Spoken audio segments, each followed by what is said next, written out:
Di video sebelumnya, Tae Mukang dapat dikalahkan dengan mudah oleh Seo Gem Hyang, sementara Jin Muon sangat galau, karena ia harus berpisah dengan Eng Haseol. Tanpa berlama-lama kita langsung ke videonya. Setelah Eng Haseol dibawa pergi oleh gurunya, Jin Muon ditinggalkan sendiri di reruntuhan Sekte Surgawi Utara. Terlihat dari kejauhan, Seo Musang melihat semua kejadian itu, ia berkata dalam hatinya, sudah kuduga, ia bukan orang biasa, tapi tak pernah kusangka ia sekuat ini, aku merinding, sama sekali tidak pernah terpikirkan, kalau ia mempunyai ilmu pedangnya sejauh itu, jadi, wasiat dan jiwa Sekte Surgawi Utara berhasil diwariskan ke Jin Muon, sulit dipercaya ia menyembunyikan kemampuannya selama ini. Kemudian Musang mengingat sesuatu yang terjadi padanya, di saat ia berlatih bela diri, tunggu, jadi ia yang memberikan pencerahan padaku, kenapa ia lakukan itu padaku?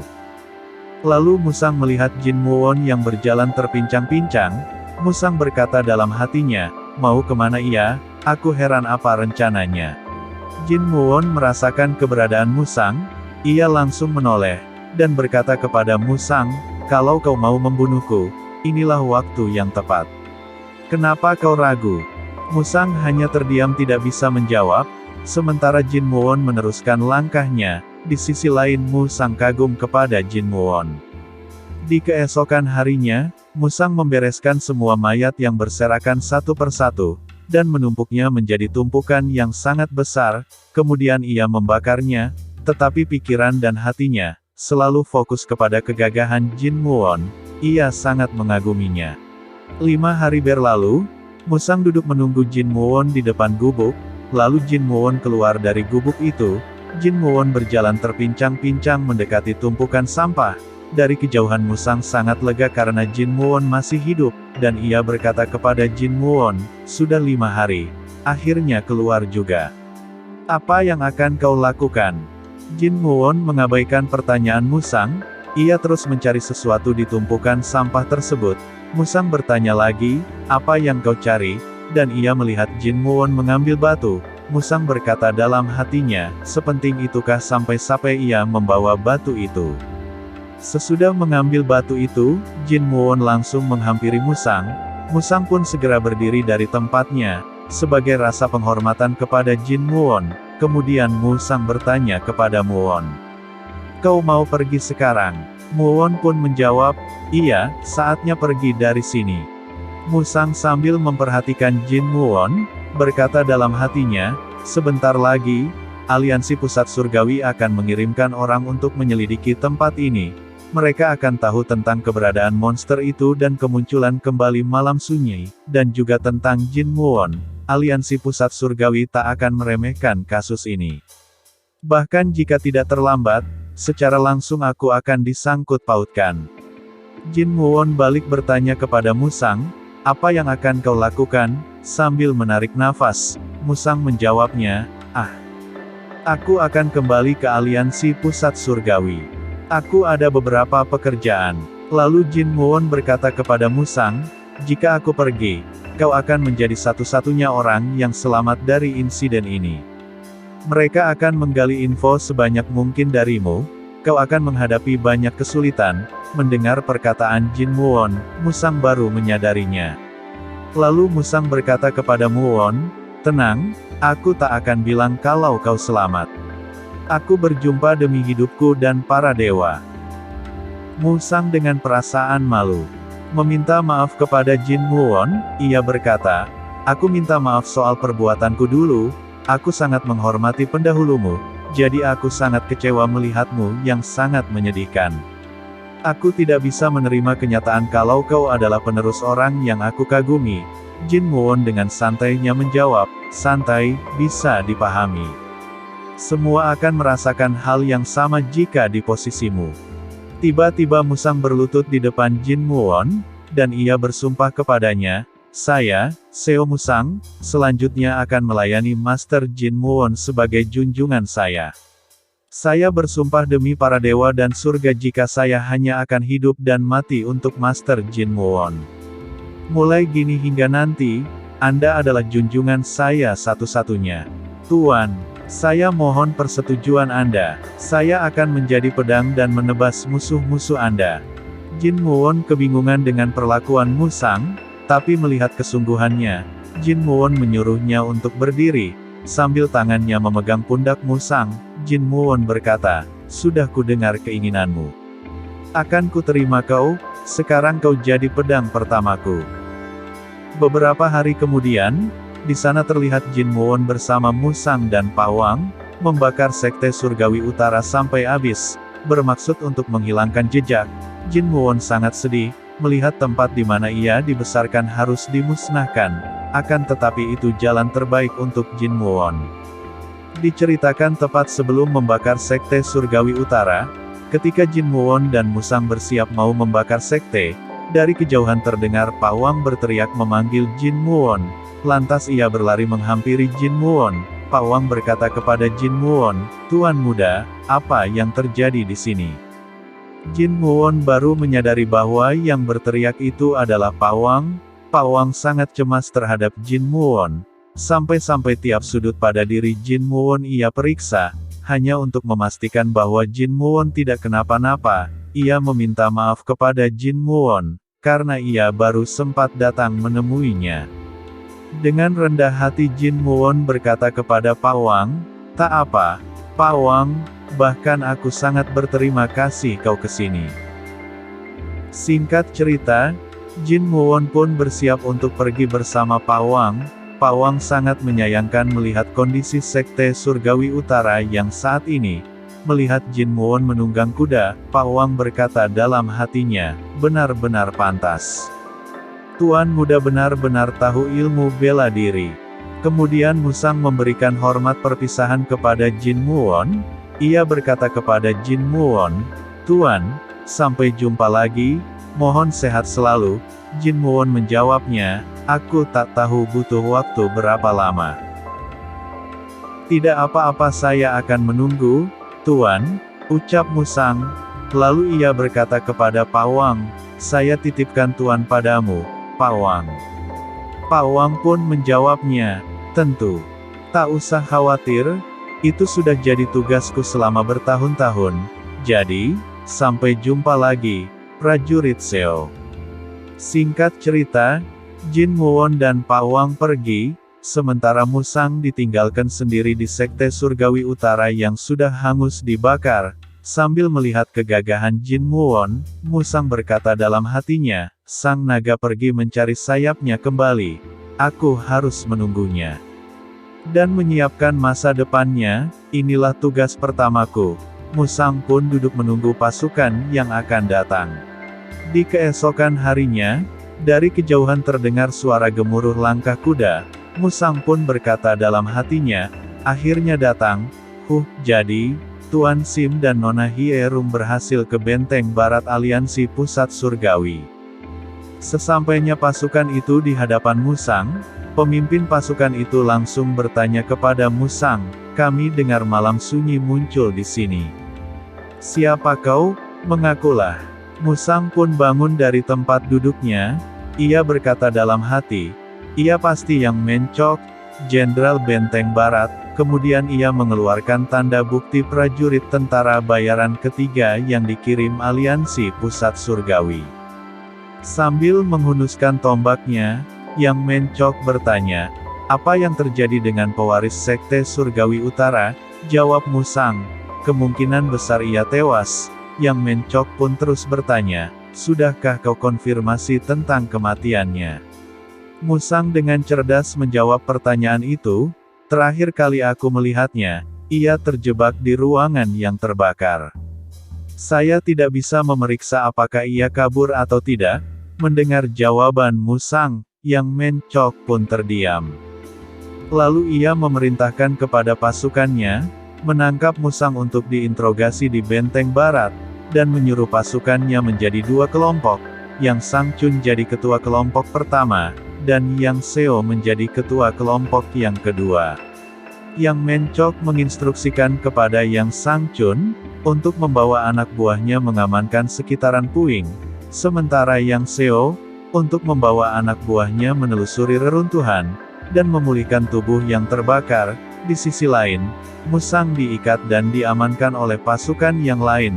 Sambil diikat Musang berkata dalam hatinya, setibanya di benteng barat, mereka akan menanyaiku tentang malam sunyi dan bagaimana aku bisa hidup. Mereka juga akan mencari tahu tentang Jin Muon. Jika aku tidak terbukti bersalah, aku bisa bergabung lagi dengan aliansi pusat surgawi. Tetapi sebaliknya, jika aku terbukti bersalah, aku akan dipenjara untuk selamanya. Aku harus selalu fokus. Di sisi lain, Yang Mencok memerintahkan kepada pasukannya, dengan berteriak dia berkata, jangan tinggalkan satu keping barang bukti sekalipun. Cari semua yang berkaitan dengan malam sunyi. Mendengar perintah tersebut, Musang berkata dalam hatinya, lakukan sebaik mungkin, kau tak akan menemukan apapun. Lalu Musang melihat ke arah berangkatnya Jin Muon dan Pawang. Ia menaruh harapan kepada Jin Muon. Sekarang semua bergantung padamu, Tuan. Semoga sukses, ucap Musang di dalam hati. Beralih ke tempat lain, di sana terlihat Jin Muon dan Pawang sudah sampai di sebuah gunung, tepatnya Gunung Jeokam, yang berartikan bebatuan yang ditinggalkan. Pawang berkata kepada Jin Muon, bahkan di Sekte Surgawi Utara, tidak banyak yang tahu gunung ini.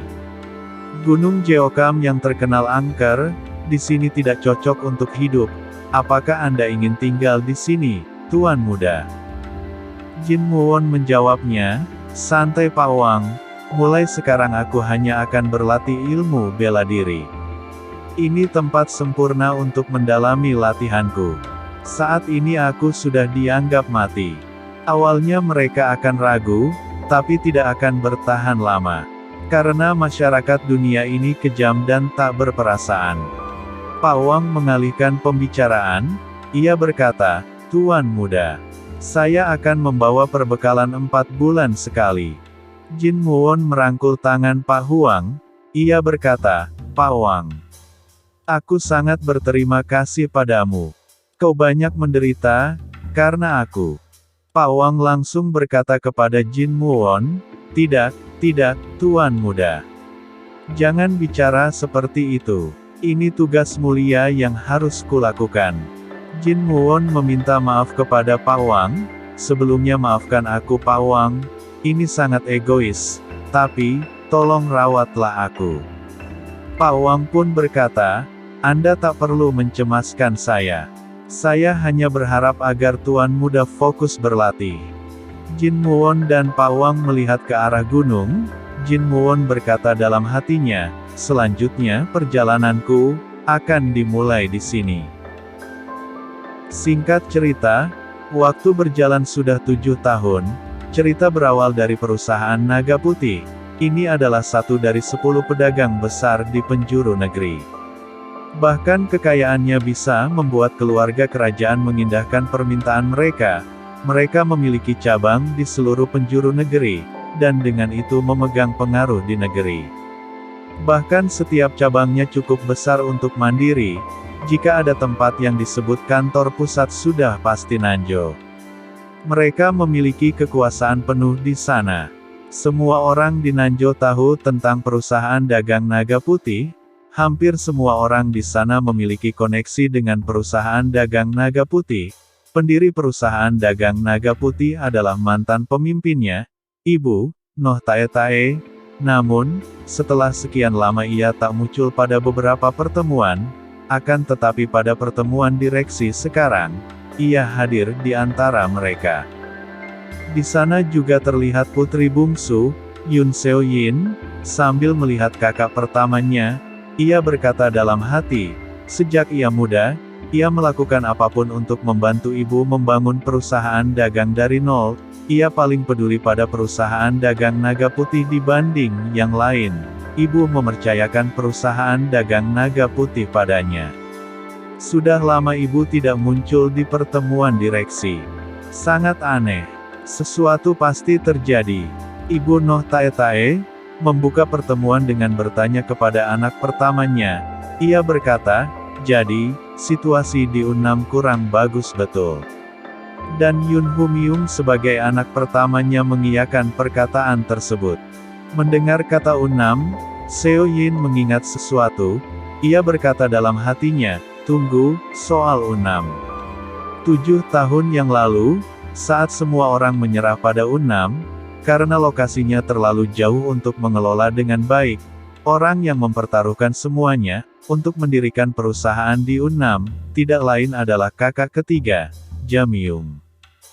Sementara Jamyung sendiri, mendengar ada permasalahan di Unam, langsung berteriak kepada ibunya, kalau ada masalah di Unam, hanya aku yang akan pergi Bu.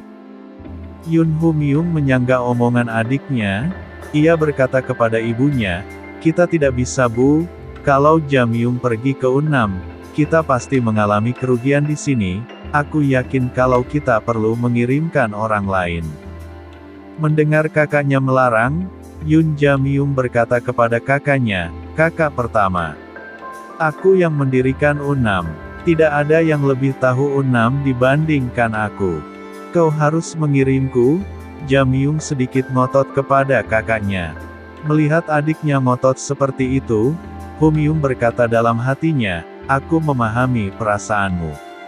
Aku tahu kau yang paling pantas pergi. Tapi kita tak tahu seberapa sulit kondisi di sana, atau bahaya apa yang menanti. Aku tak bisa mengambil resiko untuk mengirim adikku ke sana. Tapi ibu di sini untuk membuat keputusan objektif. Aku tak bisa mengatakan hal itu. Sementara itu ibunya, bertanya kepada Jamyung, kau sangat ingin pergi? Jamyung menjawab pertanyaan itu. Ibu sudah tahu kan, aku yang paling pantas. Sewajarnya aku yang pergi. Ya, wajar kalau kamu mau pergi. Terus, siapa yang kau ajak? Ibunya bertanya lagi. Jawab Jamyung, aku akan mengajak wakil penjaga, kalau aku ajak wakil jenderal, Nam In Geol, dan orangnya, aku yakin kita bisa menghindari berbagai kesulitan. Kemudian ibunya menyuruh kepada Jamyung untuk membawa satu orang lagi. Orang itu adalah pengawal Wang. Mendengar ibunya menyuruh membawa pengawal Wang, Jamyung meragukan keputusan ibunya. Tetapi ibunya menegaskan alasan kenapa ia menyuruh membawa pengawal Wang. Ia berkata, pengawal Wang orang yang bisa dipercaya. Saat keadaan darurat, suruh dia mengontak kita. Lalu ibunya berkata kepada Jamyung, Jamyung anakku, jagalah dirimu. Kondisi di Unam tidak mudah. Jamyung menjawabnya, akan ku ingat itu, ibu. Singkat cerita, semua orang di ruangan tadi bubar, hanya tersisa Humyung dan ibunya. Ibunya bertanya kepada Humyung, kau mencemaskannya. Humyung pun menjawabnya, tentu saja. Selain itu, aku lebih cemas kita tak punya informasi yang bisa diandalkan mengenai kondisi Unam. Ibunya mengiyakan perkataan Humyung. Ia berkata, betul itu. Namun, bukan berarti keluarga inti harus terlibat karena ini berbahaya. Jika keluarga inti kehilangan kekuatan, tak akan ada yang menghargai perusahaan dagang naga putih. Saat seperti ini, tugas keluarga inti untuk memberi contoh. Aku percaya Jamyung akan baik-baik saja. Kamu tidak perlu secemas itu. Lalu ia menyuruh kepada Humyung untuk memanggil pengawal Wang, agar ia menghadapnya. Cerita sampai sini dulu, terima kasih telah menonton video ini. Jangan lupa like, comment, share and subscribe ya. Tunggu video kami selanjutnya. Wassalamualaikum warahmatullahi wabarakatuh.